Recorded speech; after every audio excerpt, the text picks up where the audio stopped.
Disney has a new documentary on YouTube and Disney Plus called Disneyland Handcrafted. If you've seen the trailer, you know the vibe they're going for. Gritty and tactile, it's celebrating the can-do spirit of 1955. It wants you to know that Disneyland was forged by artisans, using their creativity, their craftsmanship, and their ingenuity to bring to life the vision of one man, Walt Disney.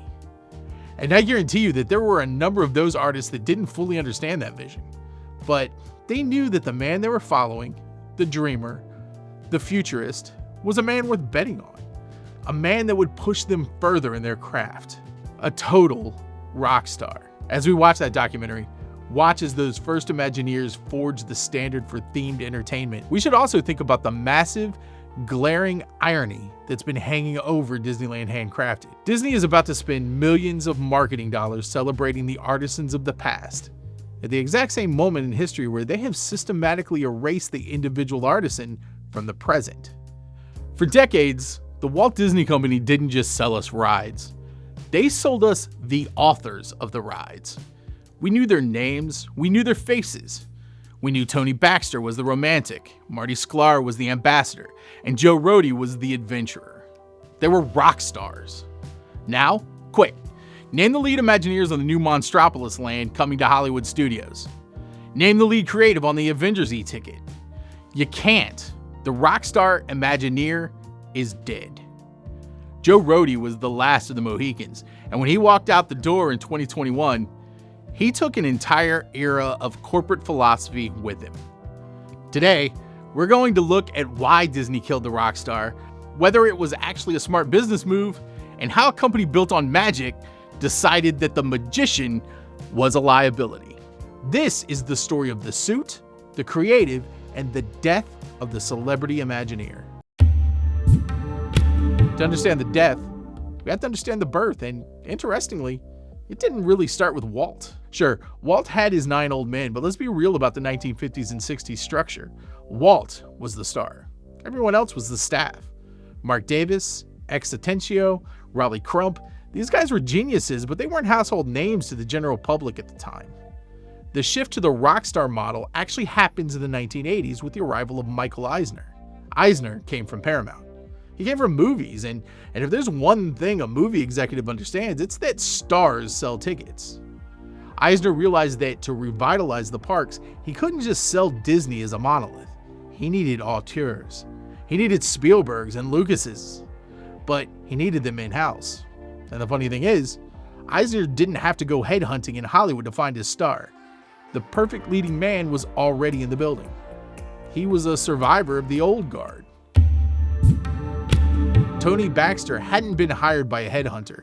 He started in 1965 as an ice cream scooper at Disneyland.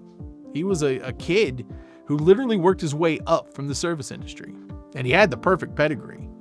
By the time Eisner walked in the door in 1984, Tony wasn't a rookie. He had already delivered massive hits like Big Thunder Mountain Railroad and the new Fantasyland redesign. He was already a prodigy. But Eisner saw something else in him. He didn't just see a designer. Eisner realized that Tony Baxter spoke 2 languages. He spoke fan, but he also spoke box office. When Eisner wanted to make the parks cool for teenagers, it was Baxter who pushed for the Star Wars connection that became Star Tours. And when Eisner made ridiculous requests, Baxter knew how to play the game. When Tony pitched a log flume called Zippity River Run, Eisner hated the title. That's probably because that's a terrible title that's incredibly hard to say. He insisted they call it Splash Mountain to promote his new mermaid movie with Tom Hanks. Most creatives would have walked out, but Tony was savvy. He took the terrible name, ignored the mermaid request, and used Eisner's enthusiasm to get the biggest budget in Disneyland history approved. He gave the boss the rapper he wanted so he could build the ride that he wanted.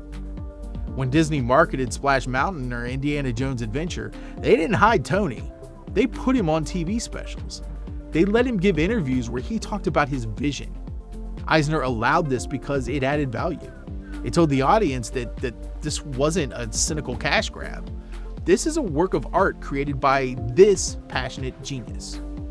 And then you had the ultimate rock star, Joe Rohde. If Tony Baxter was the polished romantic lead, Joe Rohde was the absolute antithesis. He was the bad boy. Joe didn't come up through the service ranks like Tony. He was hired in 1980, originally coming from a background as a set designer and a high school drama teacher. He was an artist who happened to work at Disney. For years, he was a model builder, working on the Mexico and Norway pavilion. But his breakout moment wasn't a ride, it was a bar, the Adventurers Club. It was weird, interactive, and obsessed with mythology, a prototype for everything he would do later. But the moment Eisner decided to make him a star happened in a conference room. The legend goes that when Joe pitched Animal Kingdom, Eisner was skeptical. He didn't want a zoo. He hated the idea of dirt in a Disney park. So Joe brought a 400-pound Bengal tiger into the meeting room. When the tiger walked in, Eisner froze. He felt the danger. He felt the reality. And Joe Rohde stood there and said, "This is the emotion we are selling. An animatronic horse is perfect, but it's safe. A real tiger might be asleep, but you can't take your eyes off of it because it might eat you." That tension, that is the emotion they were selling. Eisner bought it, and more importantly, he bought Joe. Eisner realized that to sell a park that wasn't about fantasy, he needed a frontman who wasn't a fantasy character or a mouse. He needed the Indiana Jones of the company. Eisner's Disney was confident enough to let Joe Rohde be weird. They didn't put him in a suit. They let him go on TV and talk about conservation and structural realism and Himalayan culture. They realized that the earring, the travel diaries, and the philosophy weren't liabilities. They were the marketing hook. They let him be a brand. Eisner had set up the golden age of the Rockstar Imagineer, and it worked. We, the fans, developed a parasocial relationship with these people. We trusted Animal Kingdom because we trusted Joe. We trusted New Tomorrowland.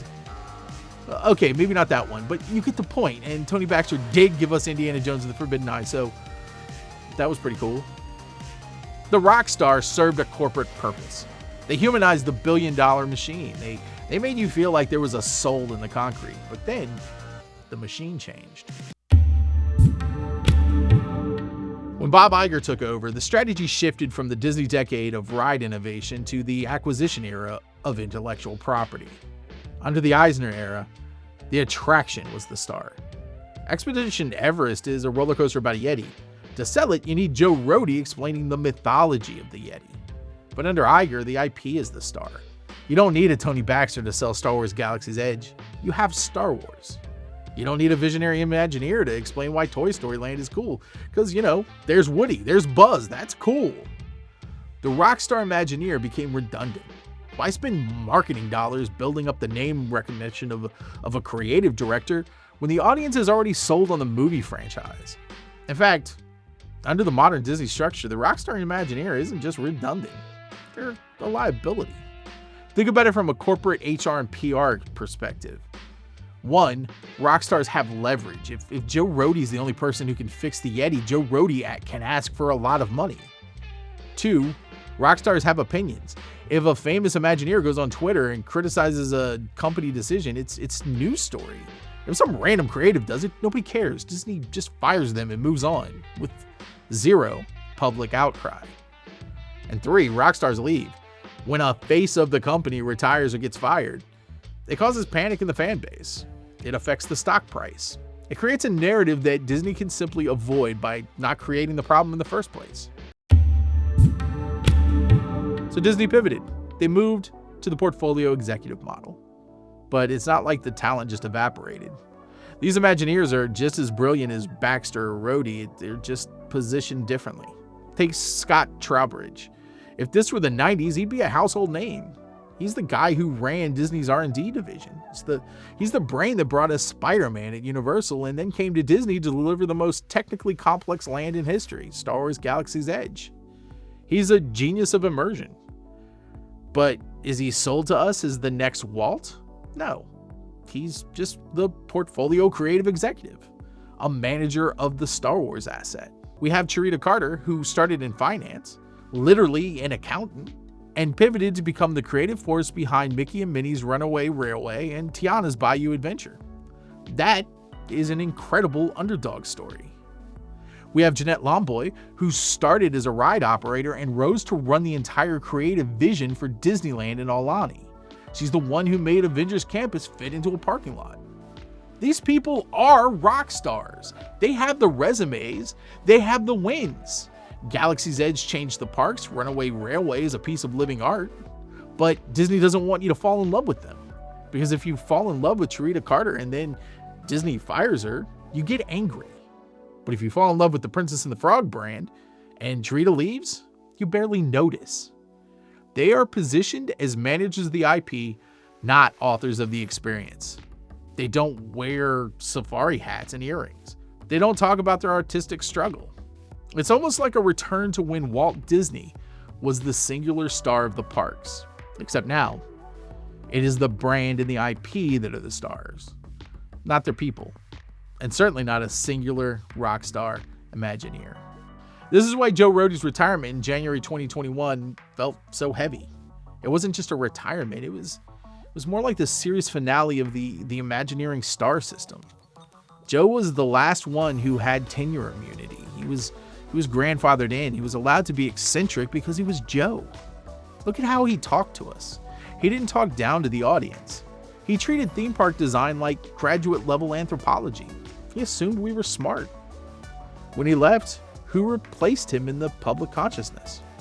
Nobody. There is no next Joe Rohde. The talent is there.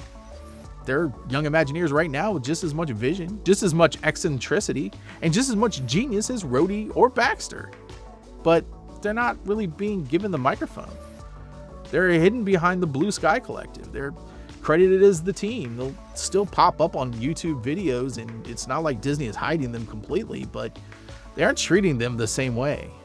Disney has decided that the team is a safer marketing bet than the individual. And in a vacuum, that sounds nice. It sounds egalitarian. There's no I in Imagineering, right? Well, wait. There is an I in Imagineering. That's not going to work. There's no me in Imagineering? That doesn't have the same ring. But does this all just work out for Disney in the end? Are there any negatives to the current strategy?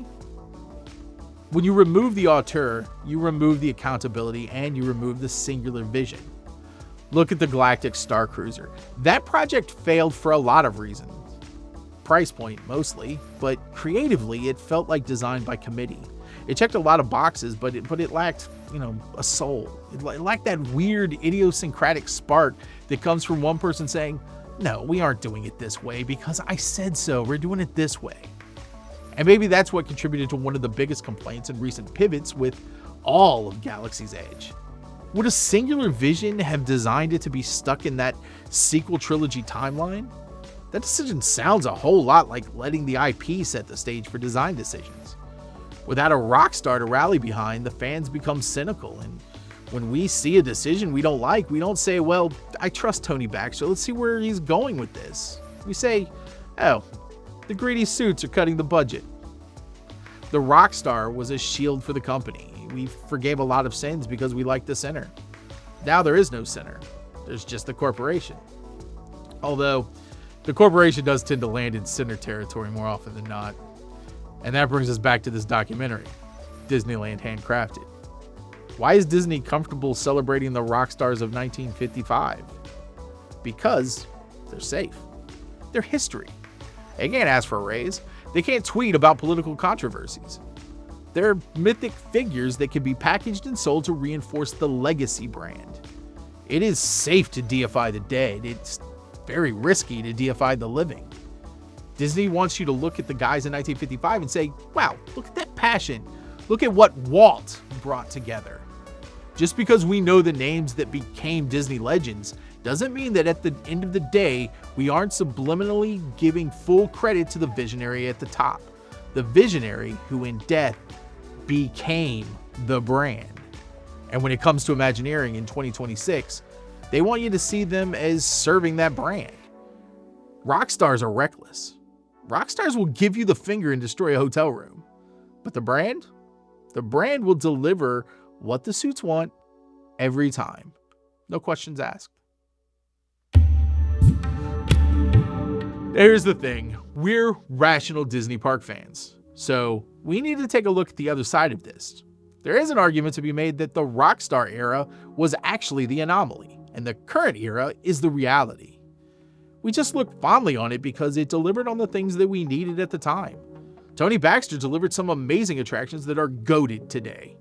Joe Rohde gave us a Disney park that would never be attempted now. Theme parks are infinitely more complex than they were in 1980.